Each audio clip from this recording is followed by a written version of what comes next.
Sebelum lanjut videonya, yuk like, comment, subscribe, dan share videonya. Jangan lupa nyalakan lonceng notifikasinya, biar yang isi konten tetap semangat buat konten-konten berikutnya. Hai adik-adik, pada video sebelumnya kita telah melakukan simulasi pengerjaan soal AKM dan juga membahas soal AKM literasi.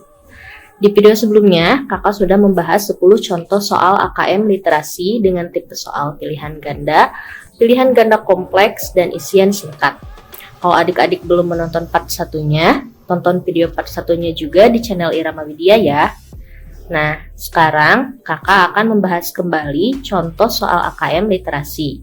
Di part 2 ini, kakak juga akan menunjukkan tipe soal menjodohkan dan tipe soal uraian yang menjadi salah satu tipe soal dalam soal AKM literasi. Yuk kita bahas sama-sama contoh-contoh soalnya. Nah, sebelum melakukan simulasi untuk AKM literasi ini, kalian harus mengisi dulu data lengkap sebelum mengerjakan soalnya ya. Isi data lengkapnya. Misalnya nama lengkap,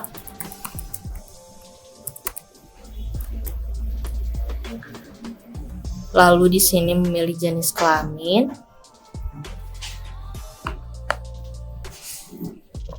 lalu mata ujian yang akan kalian lakukan. Misalnya di sini literasi karena kita akan membahas soal-soal AKM literasi. Lalu tanggal lahir kalian. Nah, di sini kalau di part sebelumnya kalian mengisi email, tetapi di sini diisi dengan token. Token ini disediakan oleh aplikasinya atau diberikan oleh guru kalian ya. Nah, ini tokennya misalnya. Lalu klik lanjut atau next. Nah, sekarang kita mulai ya untuk soal nomor 1. Soal nomor 1 ini disediakan teks. Teksnya itu berjudul Komodo si hewan yang langka. Lalu di sini ada soal. Nah, soal ini adalah soal pilihan ganda kompleks. Di sini ada keterangan. Jawaban boleh lebih dari satu. Ini adalah salah satu penanda bahwa soal yang akan kita kerjakan sekarang ini adalah soal pilihan ganda kompleks. Jadi ciri-cirinya untuk pilihan ganda kompleks itu adalah kita boleh memilih jawabannya lebih dari satu.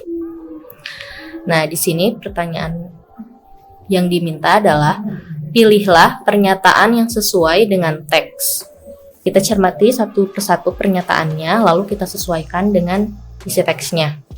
Jika memang sesuai dengan isi teks, kita centang, tetapi kalau tidak sesuai dengan isi teks, tidak perlu kita centang. Kita cermati satu-satu ya. Yang pertama, habitat komodo berada di Pulau Komodo. Nah, ini ada teksnya. Tadi kan pernyataan yang pertama itu adalah habitat komodo berada di Pulau Komodo. Lalu kita cermati nih di teksnya apakah pernyataan yang disampaikan pada soal tadi sesuai dengan isi teksnya atau tidak. Di sini ada 4 paragraf. Kalian bisa pause videonya lalu cermati teksnya secara mendalam. Lalu nanti kita akan lihat kata kunci untuk menjawab pernyataan-pernyataan yang tadi. Nah, untuk pernyataan yang tadi yang habitat komodo ada di Pulau Komodo, kita cek ya, kata kuncinya itu ada di yang digaris bawahi, yaitu habitat komodo di Pulau Komodo. Nah, paragraf 1 ini sudah bisa menunjukkan bahwa pernyataan yang ada pada soal tadi sesuai dengan teks, yaitu habitat komodo ada di Pulau Komodo. Nah, karena tadi pernyataan habitat komodo berada di Pulau Komodo ini terdapat pada teks, berarti kita centang untuk pernyataan yang ini. Karena sesuai ya dengan isi teksnya. Lalu kita cek pernyataan yang kedua. Untuk tempat bertelurnya, komodo menggali lubang sedalam 9 meter. Kita cek. Nah, ini ternyata terdapat di paragraf kedua. Kata kuncinya yang digaris bawah ini ya, lubang sedalam 9 meter untuk bertelur. Nah, jadi pernyataan komodo menggali lubang 9 meter untuk bertelur ini ternyata sesuai dengan isi teks dan terdapat pada paragraf kedua, kalimat kedua. Jadi kalau terdapat pada teks, kita hanya perlu mencentangnya saja di sini. Lalu yang ketiga, makanan utama komodo adalah komodo kecil atau sebayanya. Apakah di paragraf 2 ini terdapat pernyataan demikian? Ternyata pernyataan tentang makanan utama komodo terdapat di paragraf ketiga kalimat pertama. Dan makanan utama komodo itu bukan komodo kecil, melainkan bangkai. Makanan utama komodo adalah bangkai.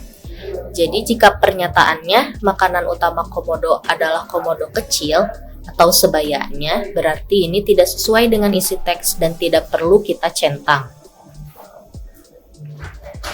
Lalu pernyataan yang berikutnya. Gigitan yang berbisa dari komodo mengeluarkan racun yang menghambat pembekuan darah mangsanya. Nah, di sini mengenai gigitan berbisa komodo terdapat pada paragraf ketiga kalimat ketiga. Ini kata kuncinya. Gigitan berbisa mereka memberikan racun yang menghambat pembekuan darah. Jika diringkas lagi, gigitan komodo menghambat pembekuan darah. Jadi pernyataan tersebut terdapat pada teks ya. Kita perlu mencentangnya karena sesuai dengan isi teks.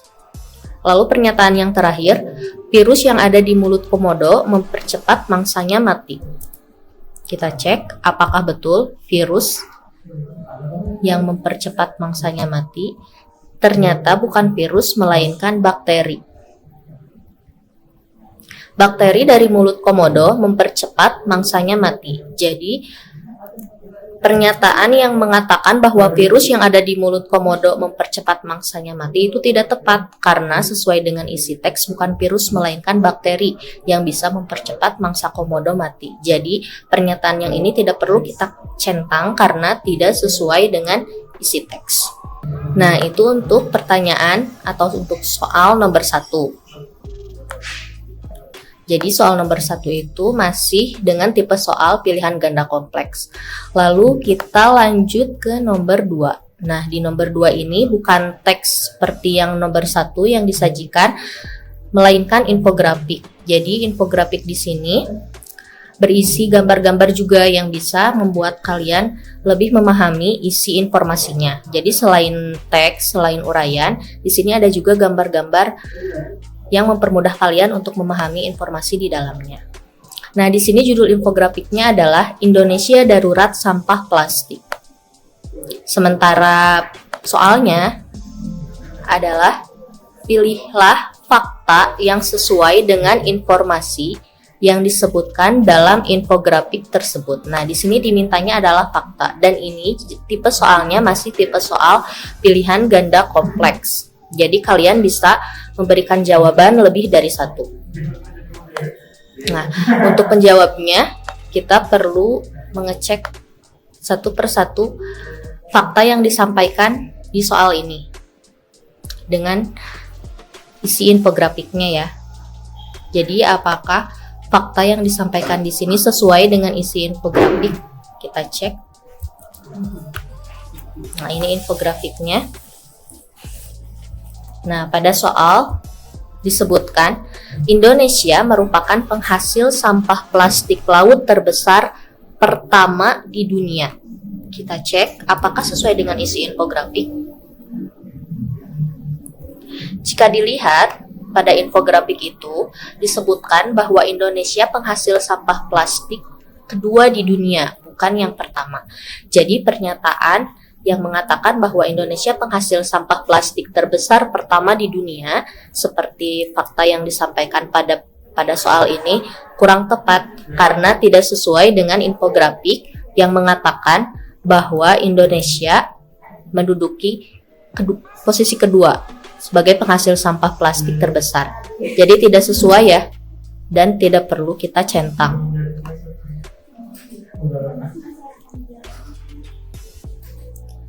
Lalu kita lihat pernyataan atau fakta berikutnya.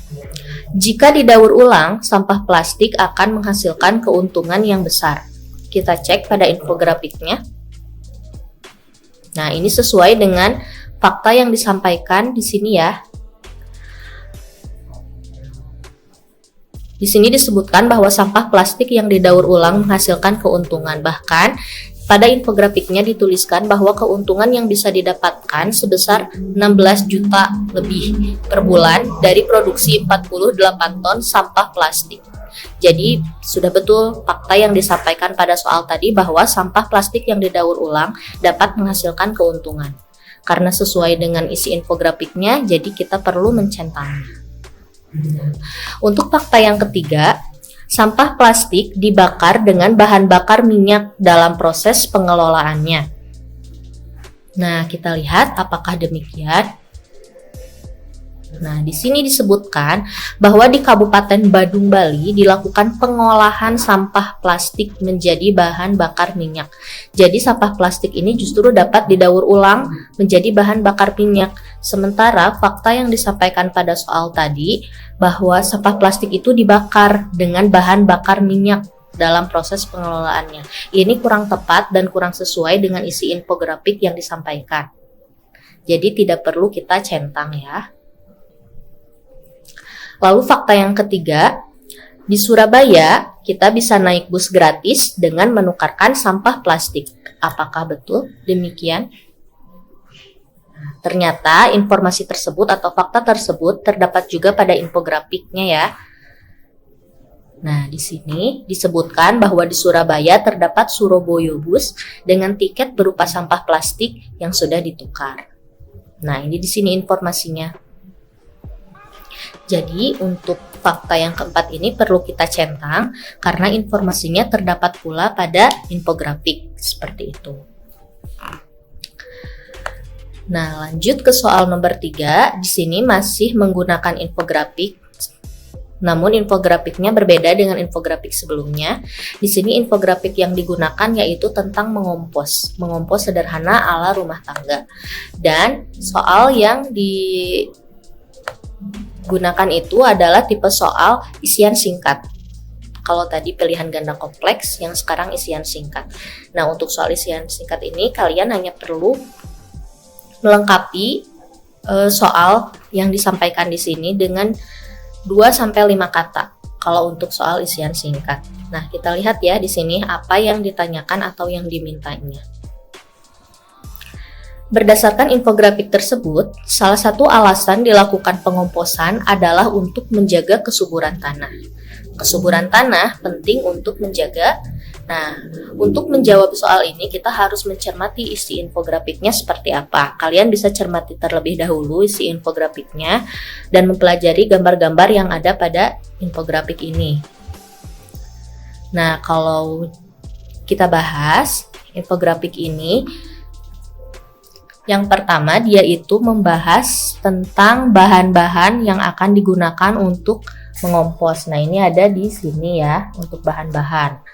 Lalu setelah bahan-bahan hal lain yang disampaikan pada infografik ini adalah cara kerja atau cara membuat komposnya. Nah, ini di sini. Kalian juga bisa mencermati lebih lanjut ya untuk cara kerja mengomposnya. Lalu di sini dijelaskan pula tentang panen komposnya.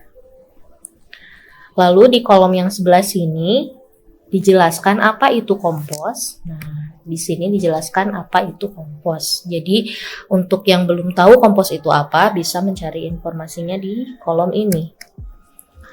Lalu di sini mengapa harus mengompos? Nah, ini berarti menanyakan alasan kenapa kita harus membuat kompos seperti itu. Nah, ini berkaitan dengan soal yang ditanyakan tadi. Soal yang ditanyakan tadi mengatakan bahwa salah satu alasan dilakukan pengomposan adalah untuk menjaga kesuburan tanah. Ini kan berarti menjelaskan tentang alasan mengompos. Jadi kita bisa lebih cermati lagi di kolom yang ini, di kolom mengapa harus mengompos, karena ini menjelaskan alasan untuk mengompos. Kalau kita rinci, alasan untuk mengompos ini ada 3. Ada 1, 2, 3. Nah, ini kalau kita sederhanakan, poin yang pertama itu, kenapa kita harus mengompos? Untuk mengurangi sisa bahan organik. Jadi setelah dicermati dan disederhanakan, salah satu alasan untuk mengompos itu yaitu mengurangi sisa bahan organik. Lalu yang kedua, mengurangi tempat pembuangan akhir.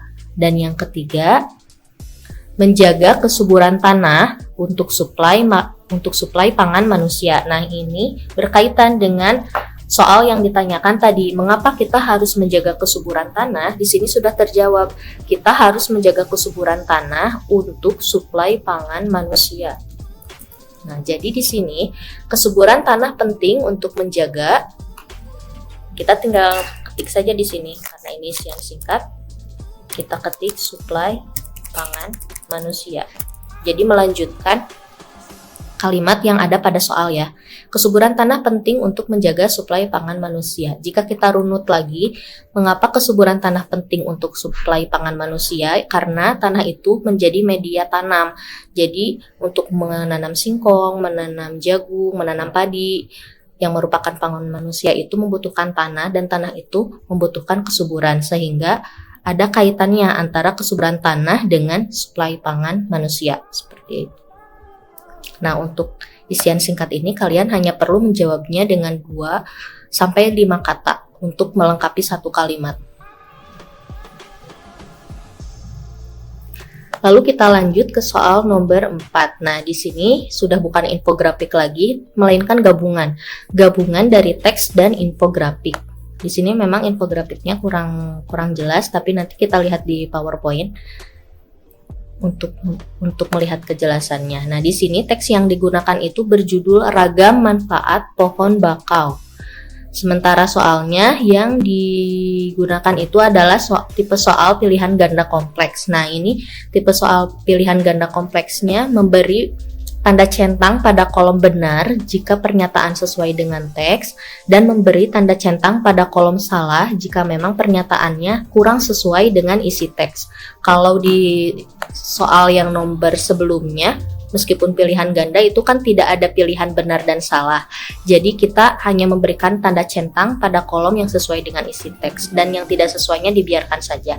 Tetapi untuk tipe soal pilihan ganda kompleks yang ini, sekalipun jawabannya tidak sesuai dengan isi teks, kita tetap perlu mencentangnya, tetapi kita centang di kolom salah kalau memang tidak sesuai dengan isi teks. Kita coba ya pernyataannya satu persatu.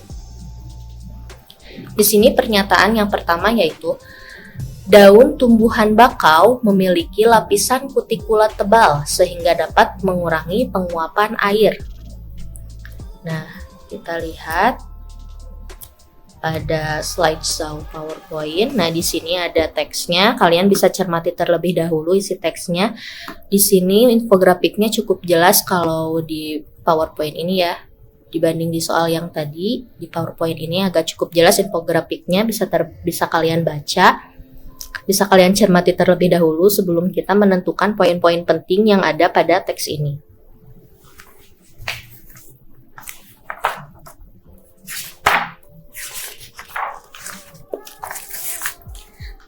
Nah, tadi kan pernyataan yang ditanyakan itu adalah daun tumbuhan bakau memiliki lapisan kutikula tebal sehingga dapat mengurangi penguapan air. Apakah pernyataan tersebut terdapat pada teks? Kita cek. Nah, ternyata pernyataan tersebut terdapat pada paragraf ketiga di teks ini ya. Paragraf ketiga kalimat keempat. Ya, paragraf ketiga kalimat keempat. Nah, di sini disebutkan bahwa daun bakau memiliki lapisan kutikula tebal, dan dijelaskan pula di dalam teksnya kutikula tebal itu untuk mengurangi penguapan air. Jadi pernyataan yang ditanyakan tadi sudah sesuai dengan isi teks. Jika sudah sesuai dengan isi teks, kalian perlu mencentang di kolom benar. Lalu kita lihat pernyataan yang kedua ya. Untuk pernyataan yang kedua, buah bakau menjadi makanan burung dan monyet. Kita lihat apakah pernyataan tersebut sesuai dengan isi teks. Nah, di sini ada di paragraf keempat, yaitu buah bakau menjadi makanan burung dan monyet. Ini ada di paragraf keempat. Kalimat ketiga yang kakak garis bawahi ini ya, ini kata kuncinya. Nah, kalau diringkas seperti ini, buah bakau menjadi makanan burung dan monyet. Berarti pernyataan yang tadi ditanyakan sesuai dengan isi teks, sehingga kita perlu mencentang pada kolom benar karena sesuai dengan isi teks. Lalu pernyataan yang ketiga, dahan pohon bakau bisa digunakan untuk bahan bangunan, kayu bakar, dan dapat mengurangi pengaruh penyakit gizi anak. Nah, kalau untuk pernyataan tersebut ini terdapat pada infografiknya, yaitu di sini ya. Di sini. Kalian bisa mencermati lebih dalam di situ. Di situ disebutkan bahwa dahan pohon bakau itu berguna untuk bahan bangunan, kayu bakar, dan dapat mengurangi pengaruh penyakit gizi anak. Dengan demikian, pernyataan yang ada pada soal tadi sesuai dengan isi teks dan kita perlu mencentangnya pada kolom benar. Nah, pernyataan yang terakhir untuk nomor 4 yaitu hutan mangrove tidak terlihat seperti belukar dan indah dipandang mata dari pantai. Nah, di sini disebutkan bahwa hutan mangrove tidak terlihat seperti belukar. Kita cek ya pada teksnya. Nah, di sini yang kakak garis bawahi ini justru mengatakan bahwa hutan mangrove ini terlihat seperti belukar, sementara pada pernyataan tadi disebutkan bahwa hutan bakau tidak terlihat seperti belukar. Jadi, pernyataan yang ada pada soal tadi tidak sesuai dengan isi teks atau bertentangan dengan isi teks, sehingga kita perlu mencentang pada kolom yang salah. Nah, seperti itu untuk pilihan ganda kompleks, benar dan salah. Jadi, ketika kalian menemukan pernyataan yang sesuai dengan teks, centanglah pada kolom benar. Namun ketika kalian menemukan pernyataan yang tidak sesuai dengan isi teks, kalian centang pada kolom salah. Nah, kita lanjut lagi ya untuk nomor 5. Nah, untuk nomor 5 ini digunakan adalah poster. Sini poster. Bentuk pertanyaannya adalah pertanyaan uraian. Nah, ini yang membedakan dengan isian singkat adalah nanti jawabannya. Kalau uraian itu jawabannya kalian harus lebih rinci lagi, tidak cukup dengan 2 atau sampai 5 kata. Dan kalau untuk soal uraian ini, kalian perlu menjawabnya dengan kalimat yang utuh. Nah, di sini kan yang ditanyakan, menurutmu pesan apa yang ingin disampaikan dalam poster tersebut? Nah, untuk menjawabnya, kalian harus mencermati dulu isi posternya. Nah, di sini judul posternya itu cuci tangan pakai sabun dengan air mengalir. Di sini dibagi menjadi beberapa part, yaitu ada yang di kolom merah ini, itu adalah 5 waktu penting untuk cuci tangan pakai sabun. Lalu di sini ada yang menggunakan angka 6, lalu di dalamnya ada langkah-langkah mencuci tangan. Nah, kalau kita ringkas, isinya itu kurang lebih yang di kolom merah ini adalah waktu penting mencuci tangan dengan sabun. Nah, kalau di posternya itu diuraikan, yaitu waktu pentingnya sebelum makan, setelah buang air besar, sebelum menjamah makanan, sebelum menyusui, atau setelah beraktivitas. Nah, untuk yang warna hijau ini, yang angka 6 di dalamnya ada langkah-langkah, nah itu berisikan penjelasan mengenai langkah-langkah mencuci tangan yang benar, yaitu ada 6 langkah, dari mulai membasahi tangan, lalu mengusapkan sabun, lalu menggosok punggung tangan, menggosok sela-sela jari tangan, membersihkan ujung jari, lalu menggosok memutar kedua ibu jari, sampai meletakkan ujung ibu jari ke telapak tangan. Nah, itu langkah-langkahnya. Lalu yang paling tengah ini adalah waktu lamanya mencuci tangan, yaitu sekitar 60 detik. Nah, di sini dari mulai judul, lalu poin-poin penting yang disampaikan adalah tentang pentingnya cuci tangan memakai sabun. Pesan yang bisa disampaikan itu kurang lebih mencuci tangan dengan sabun di waktu-waktu penting. Nah, jika tadi soalnya itu berbentuk uraian, di sini kan pesannya mencuci tangan dengan sabun di waktu-waktu penting. Nah, kita bisa menjawab di sini. Sini kan ditanyakan, menurutmu pesan apa yang ingin disampaikan dalam poster tersebut? Kita menjawabnya dengan kalimat utuh ya. Jadi seperti ini. Menurut saya, pesan yang disampaikan poster tersebut adalah mencuci tangan di waktu penting dengan sabun, atau bisa juga mencuci tangan dengan sabun di waktu-waktu penting. Nah, ini kalimat utuh. Jadi tidak hanya cukup dengan 2 atau sampai 5 kata saja kalau untuk soal uraian. Jadi harus berupa rincian atau harus berupa kalimat yang utuh dalam menjawabnya. Seperti itu. Nah, itu untuk soal uraian. Kita lanjutkan ke nomor 6. Di sini ada teks juga, disediakan teks yang berjudul Makepung. Ini adalah suatu tradisi yang berasal dari Bali, tradisi Makepung. Lalu soal yang ditanyakannya itu, nah ini isian singkat. Kenapa isian singkat? Karena di sini kita hanya perlu melanjutkan apa yang ada di soal, dan jawabannya itu hanya butuh 2 sampai 5 kata saja. Nah, di sini ditanyakan, jika peserta A mengikuti lomba Makepung, kemudian peserta A mencapai garis finish dan jarak dengan peserta B yaitu 7 meter, maka pemenang lomba Makepung tersebut adalah. Nah, untuk menjawabnya, kita harus mengetahui dulu isi teksnya seperti apa. Kita lihat dulu. Nah, di sini ada teks berjudul Makepung. Kita cek sama-sama pokok-pokok informasi yang terdapat di dalamnya. Nah, ini yang pertama di paragraf 1.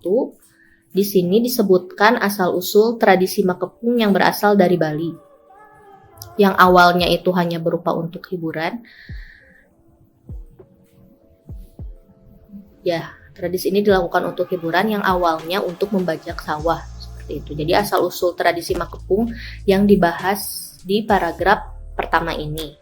Apakah itu bisa menjawab pertanyaan yang tadi? Yang tadi kan ditanyakan pemenang lomba. Jadi tidak terjawab ya kalau di paragraf pertama ini. Karena kita harus mengetahui dulu aturan permainan Makepung itu seperti apa untuk menjawab pertanyaan yang tadi. Lalu di paragraf kedua, perubahan aturan dan kelengkapan Makepung. Nah, di paragraf kedua ini disebutkan bahwa tradisi ini dimulai tahun 70-an, tapi seiring berjalannya waktu ada perubahan aturan dan juga ada perubahan kelengkapan pada saat tradisi dilakukan. Nah, ini juga belum bisa menjawab pertanyaan yang tadi karena aturan yang disebutkannya belum ada di paragraf kedua. Nah, baru di sini di paragraf ketiga dibahas aturan main lomba Makepung. Nah, ini yang di garis bawah inilah kata-kata kuncinya. Bisa kalian cermati ya. Nah, ini adalah kata kunci aturan-aturan yang ada dalam lomba Makepung atau tradisi Makepung. Jika disederhanakan seperti ini.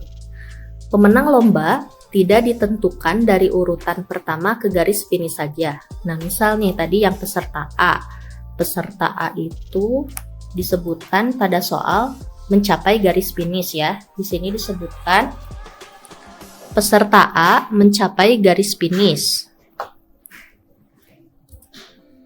Nah, lalu di sini ada aturan lain. Pemenang lomba harus menyentuh garis finish dan menjaga jarak dari pemain lain 10 meter. Nah, si peserta A ini dia sudah mencapai garis finish, namun jarak dengan peserta B yaitu peserta yang ada di belakangnya hanya 7 meter, tidak sampai 10 meter. Nah, kita lihat lagi aturan lainnya. Jika pemain kedua tercepat berjarak kurang dari 10 meter, maka pemain kedua yang menang. Nah, di sini kan disebutkan bahwa jarak antara peserta A dan peserta B itu hanya 7 meter, tidak mencapai 10 meter seperti yang dijelaskan di aturan ini ya. Nah, ini harus 10 meter jaraknya, sementara tadi peserta A dan peserta B itu jaraknya hanya 7 meter. Jadi pemenang lomba makepung tersebut adalah, nah kalau kita lihat pada aturan yang ini, maka pemain kedualah yang menang. Jadi jika peserta A dan peserta B itu jaraknya hanya 7 meter, maka pemenang lombanya itu justru peserta B. Seperti itu. Jadi sesuai informasi yang kita dapatkan pada teks tadi, kita bisa menentukan manakah yang menjadi pemenangnya, lalu kita ketik jawabannya di sini, yaitu peserta B. Nah, itu kalau untuk isian singkat kalian hanya perlu satu kata saja untuk menjawabnya. Nah, sudah jelas ya perbedaan antara soal uraian dan isian singkat. Nah, kita sekarang lanjutkan ke soal yang berikutnya, yaitu soal nomor 78. Ini menggunakan cerita yang berjudul Olahraga Yuk. Nah, di sini tokoh-tokoh ceritanya itu kelinci, jadi fabel. Fabel itu cerita yang tokoh-tokohnya itu binatang. Nah, di sini pertanyaannya itu berbentuk soal menjodohkan. Soal yang digunakannya itu soal menjodohkan. Di sini dimintanya, pasangkanlah tokoh-tokoh yang ada pada cerita di atas dengan watak atau karakter tokoh yang tepat. Nah, jadi di kolom ini ada nama tokoh ayah, ban, bun, lalu ada watak karakternya di kolom sebelahnya lagi. Nah, untuk mengetahui karakter ayah itu seperti apa, karakter ban seperti apa, karakter bun seperti apa, ya kita harus mencermati dulu isi ceritanya seperti apa. Nah, di sini pada bagian-bagian yang kakak garis bawah ini, nah ini menunjukkan karakter ayah. Jadi kalau kalian baca yang garis bawah ini, nah, malas berolahraga membuat kita mudah terkena penyakit. Ini adalah salah satu bentuk kepedulian dan perhatian ayahnya. Lalu di sini juga di kalimat yang digarisbawahi lainnya, ayah dan ibu memanggil Pak Docil, seekor kelinci tua yang sering mengobati kelinci yang sakit. Ini juga menunjukkan salah satu karakter ayah yang peduli dan perhatian. Jadi kalau kita lihat di sini, pasangan yang menunjukkan karakter tokoh ayah adalah huruf. Tadi kan kalau kita cermati kembali yang digaris bawah ini menunjukkan karakter ayah yang peduli dan perhatian. Jadi untuk menjawabnya kita ketik saja huruf C karena kita ketik saja huruf B karena ayah ini memiliki karakter yang peduli dan perhatian. Jadi kita klik yang B. Pasangan, kalau dipasangkan ini, kalau ditarik garis itu yang satu dengan yang B gitu. Tapi di sini formatnya tidak menarik garis, jadi hanya menjawab di sini, memilih di sini. Jadi kita tulis saja B. Lalu di sini yang berikutnya, pasangan yang menunjukkan karakter tokoh ban adalah huruf. Nah, ini ban, di sini ada karakter malas tidak penurut, peduli perhatian, rajin dan ceria, rajin dan tidak penurut. Kira-kira ban ini memiliki karakter seperti apa? Kita lihat. Nah, ini kalian bisa cermati secara mendalam dulu ya, isi ceritanya seperti apa. Akan lebih mudah jika kalian membaca dari awal sampai akhir. Terlebih dahulu ceritanya seperti apa, baru nanti kalian menggarisbawahi kata-kata kunci seperti yang kakak lakukan sekarang. Nah, ini kalau untuk mengetahui karakter tokoh ban, kita lihat dialog yang digarisbawahi ini. Bun, mari kita keluar rumah, hari sangat cerah, olahraga yuk. Tak inginkah kamu berolahraga, melompat-lompat, dan bermain riang gembira? Nah, kalau kita lihat, Ini adalah dialog yang disampaikan oleh Ban kepada Bun, dan itu menunjukkan bahwa karakter tokoh Ban ini rajin berolahraga lalu ceria. Nah, ini sesuai dengan watak atau karakter tokoh yang ada di huruf C. Jadi pasangan yang menunjukkan karakter tokoh Ban adalah huruf C, seperti itu. Nah, kita lanjutkan juga satu lagi nih, pasangan yang menunjukkan karakter tokoh Bun adalah huruf, kita lihat. Nah, ini yang digarisbawahi berikutnya. Nah, ini adalah dialog yang disampaikan Bun kepada Ban. Kalian saja yang pergi, aku ingin di rumah saja menonton televisi. Jadi ini menunjukkan kalau Bun itu tidak mau melakukan olahraga. Nah, ini sesuai dengan karakter yang ada di sini adalah malas dan tidak penurut, yaitu ada di huruf A. Jadi kita pilih saja huruf A. Nah, itu untuk soal menjodohkan.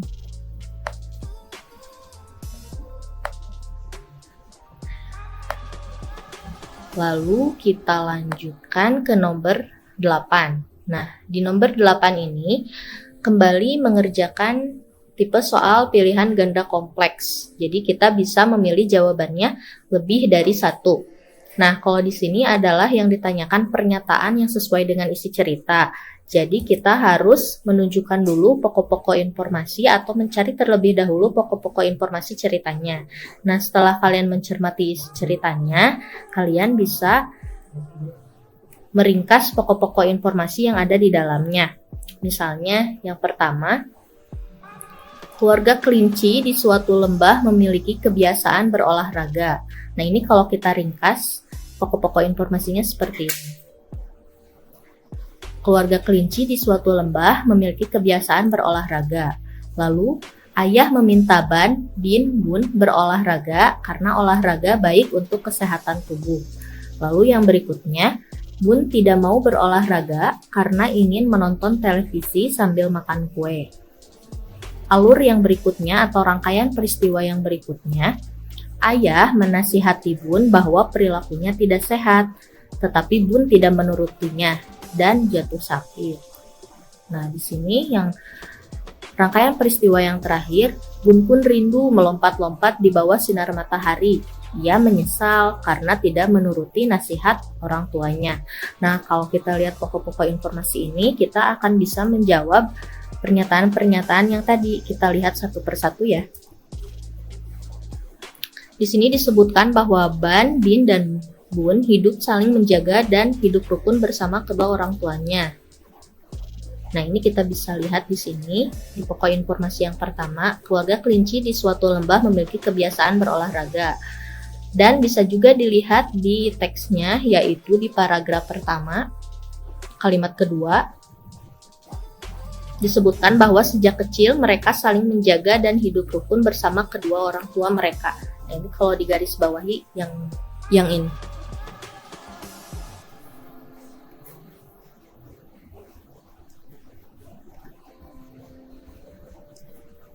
Nah, jadi pernyataan yang disampaikan tadi sesuai dengan isi teks ya. Dan karena sesuai, kita beri tanda centang di sini. Lalu yang kedua, Bin lebih suka tinggal di rumah, menonton televisi sambil makan kue kesukaannya. Apakah yang memiliki kebiasaan menonton televisi dan makan kue adalah Bin? Nah, di sini di pokok informasi ini disebutkan bahwa Bun yang memiliki kebiasaan seperti itu. Dia tidak mau berolahraga karena ingin menonton televisi sambil makan kue.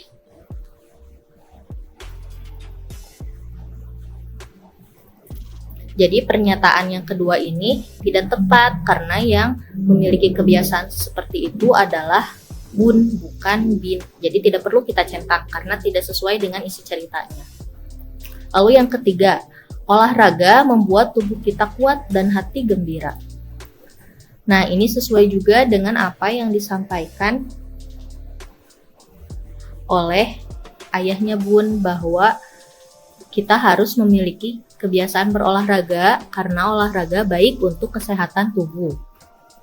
Nah, jadi kita centang pernyataan ini karena sesuai dengan isi cerita. Lalu yang terakhir, Bun merindukan melompat-lompat di bawah sinar matahari yang hangat dan udara pagi yang segar. Nah, ini terdapat pada pokok informasi yang ini ya. Bun pun rindu melompat-lompat di bawah sinar matahari. Ia menyesal karena tidak menuruti nasihat orang tuanya. Kalau pada teksnya ini terdapat pada bagian ini. Ia rindu melompat-lompat di bawah sinar matahari yang hangat dan udara pagi yang segar. Nah, berarti pernyataan yang terakhir ini sudah sesuai dengan isi cerita, jadi kita centang saja.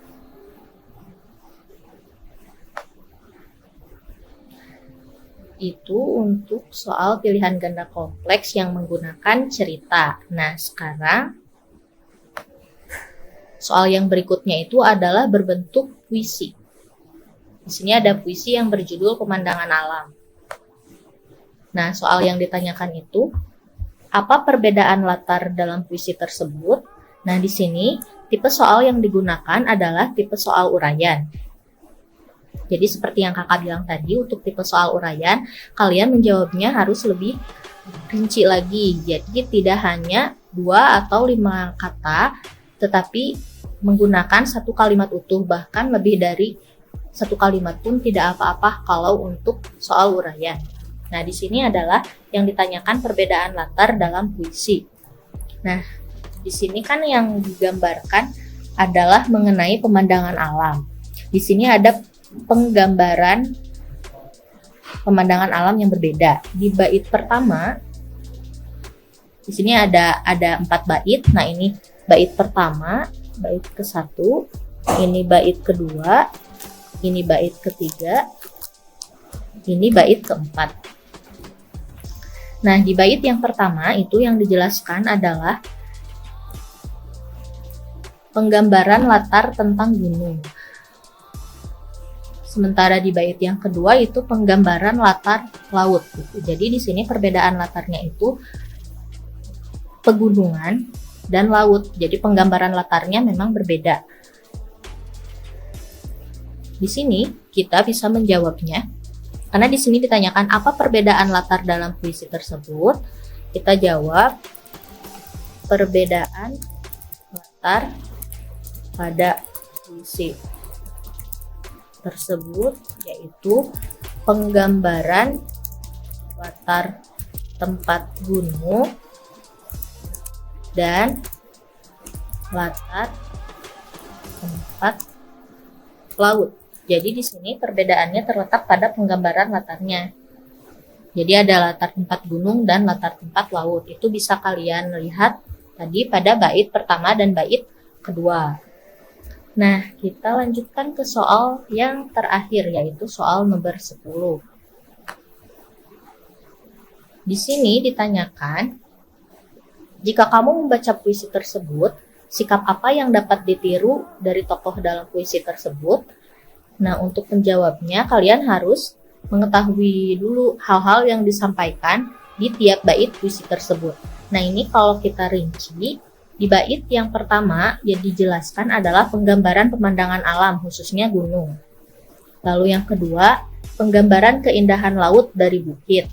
Nah, yang ketiga, disinilah kita bisa meniru apa yang tokoh tunjukkan dalam puisi ini, yaitu menunjukkan rasa syukur terhadap pencipta. Nah, ini kalian untuk mengetahuinya harus membaca secara cermat terlebih dahulu dari bait 1 sampai bait 4. Nah, di bait 4 ini janji merawat alam. Nah, ini ditunjukkan oleh tokohnya bahwa dia memiliki janji untuk merawat alam. Di sini disebutkan, aku tidak bisa melepas pandanganku darimu, akan kujaga engkau selalu. Nah, ini tokoh aku lirik.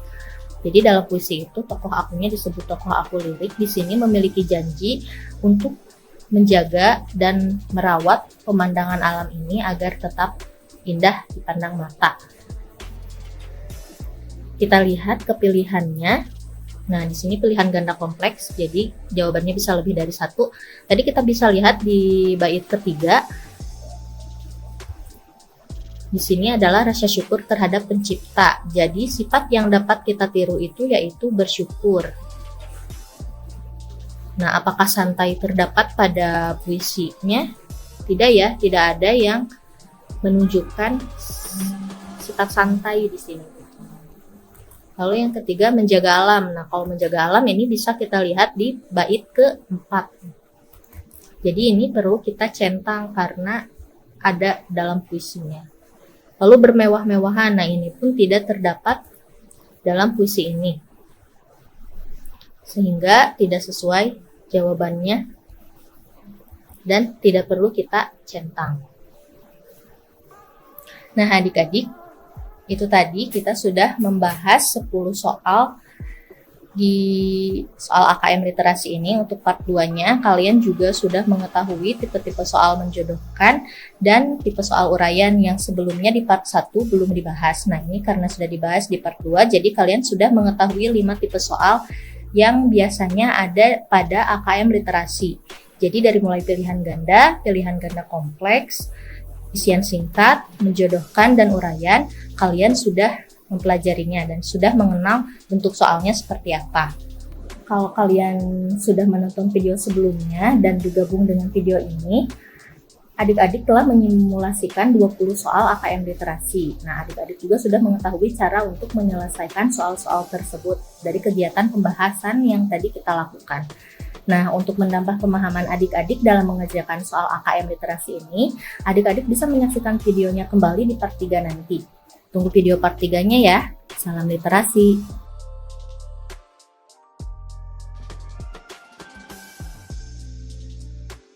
Menarik kan videonya? Mau bahas soal apa lagi? Tulis aja soalnya di kolom komentar. Jangan lupa like, comment, subscribe, dan share videonya. Nyalakan juga lonceng notifikasinya biar kamu gak ketinggalan video-video selanjutnya.